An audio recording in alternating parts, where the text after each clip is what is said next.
बंटी एक खुशमिजाज लड़का था जो हर दिन अपने पालतू तोते शिरी के साथ समय बिताता था। बंटी को शिरी को नए शब्द सिखाने का बहुत शौक था और उसकी छोटी बहन मीना भी दोनों को साथ खेलते हुए देखना पसंद करती थी। लेकिन कभी कभी मीना को ये लगता था कि वह थोड़ा अकेला पड़ जाती है क्योंकि बंटी और शिरी हमेशा साथ रहते थे। एक दिन बंटी बाग में खेल रहा था और उसने देखा कि शिरी के पंख काटे गए थे। वह बहुत दुखी हुआ क्योंकि उसका प्यारा दोस्त उड़ नहीं सकता था जैसे दूसरे पक्षी उड़ते हैं। दादा अबू, बंटी ने पूछा, शिरी दूसरे पक्षियों की तरह क्यों नहीं उड़ सकता? दादा अबू मुस्कुराते हुए बोले, बंटी, शिरी तुम्हारे साथ साथ सुरक्षित है, लेकिन कभी कभी आज़ादी सबसे ज़रूरी चीज़ होती है। हम सभी को अपनी जिंदगी में उड़ने की आज़ादी चाहिए होती है ताकि हम अपनी मंजिल तक पहुंच सकें।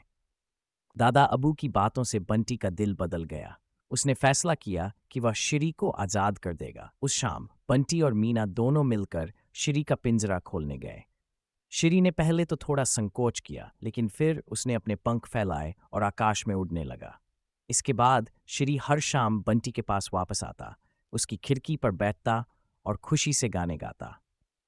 बंटी ने इस दिन समझा कि सच्ची मोहब्बत यही होती है कि कभी-कभी हमें किसी को आज़ाद करना पड़ता है ताकि वह अपनी ज़िंदगी को पूरी तरह से जी सके।